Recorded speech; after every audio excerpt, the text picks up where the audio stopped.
Okay, mga kamukil, no? So, ginagawa natin mga kamukil, ipapaabot natin. So, nasa sa inyo yun mga kamukil kung susundin tong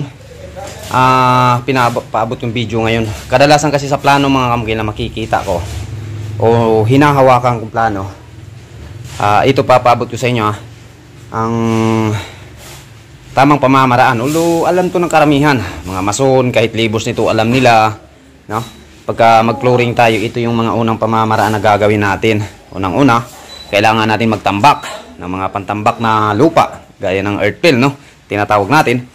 Pagkatapos matambak, yung ibang diskarte na lagi ko nang ginagawa, binabasa yung lupa, tapos kinukumpak, hinihintay yung mga ilang araw, tapos babasain na naman, kinukumpak na naman. So, ganun po yung mga unang proseso pag nakatambak na tayo ng lupa. And then pangalawa, itong tinatawag natin na sun beading mga kamukil.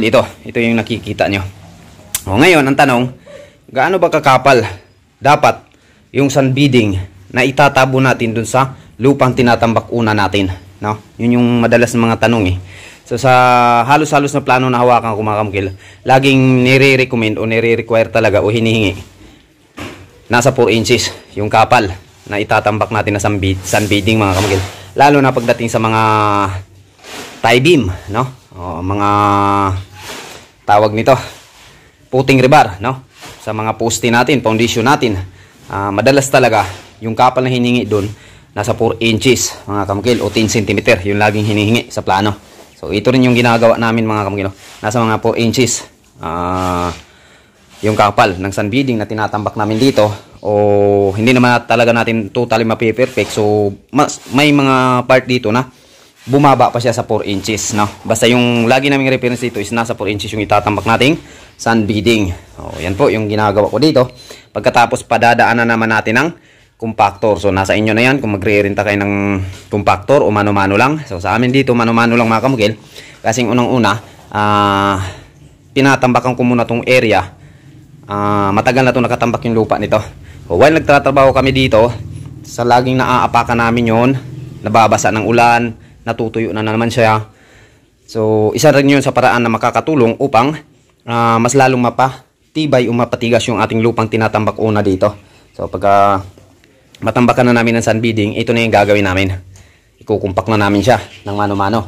Pagkatapos nito, pag may require na kailangan maglatag ng mga bakal para sa flooring, so yun yung isusunod natin pagka sun beading. Sa amin kasi moisture and vapor barrier. Ayan mga kamukilo, yung white na nakikita nyo. So yan, lalatagan na namin yan ngayon kasi mula dito nag-flooring na din kami, no? Ito, yan o. So yung kapal ng aming flooring mga kamukil, hindi siya bababa ng, o hindi siya lalampas ng 3 inches. Yan. O pwede siyang bumaba, wag lang lumapas ng 3 inches, no? Yan. Kahit habol natin dito, o libor ano tayo dito, porsintuhan.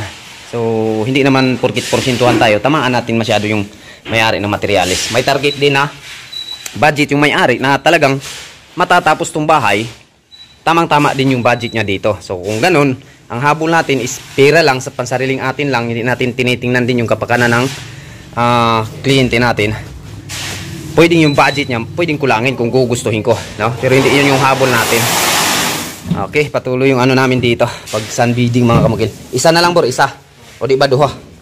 O, patuloy yung pag sun beading namin dito. Ayan. While nag sun beading kami dito mga kamukil, meron ding naghahalo. Ayan o. La Master Boni. Isang bagsakan, 7 sako. Dito kami sa loob. So yung target ko lang ngayon na mapluringan, itong hallway. Itong hallway na to, paliter L. Ayan o. Ayan. Ito, mapluringan lang to sana, no? Kasi bukas umpisa na yung aming pagsisiling. O bukas na naman, ipagpatuloy itong dito sa kwarto. Ito, mahuhuli itong mga kamugil. Ito. Kasi nandito yung ano namin yan, sa pagka ngayon. Nandito yung comfort room namin. Ayan o. Ito yung comfort room namin, palikuran mga kamugil. So hindi po muna namin pwedeng pluringan to hanggat hindi kami makapag-hukay ng septic doon sa labas, no?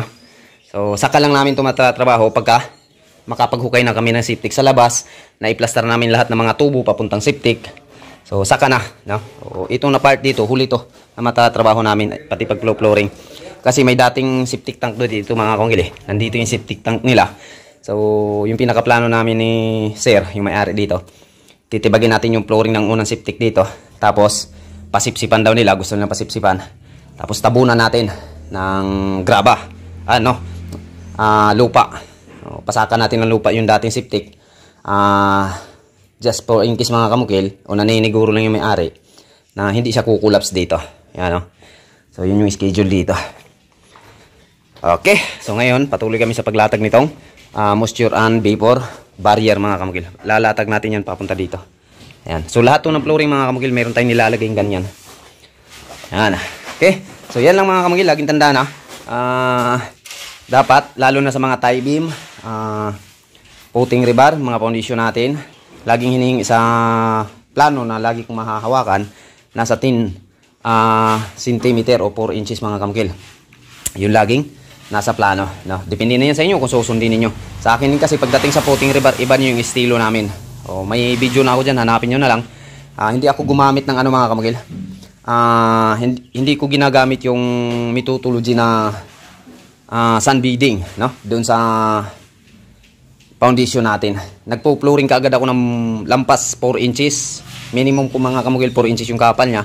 Saka ko ipapatong yung footing rebar natin. Patitigasin mo na yung 4 inches na yon, yung binuhos namin dun sa butas, patitigasin, saka ipapatong yung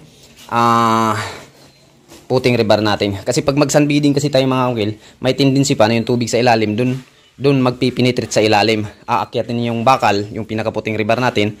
Yun yung simula na makapagpinitrit din yung kalawang pataas, no? Kalawang mas matindi pa yan sa buhay natin eh. Sa katagalan, aakyat yan, kahit nakabalot yan ng semento, doon magsisimula sa ilalim. Kaya yung ginawa ko, nag-flooring muna ako bago ko nilatag yung mga footing rebar. Okay.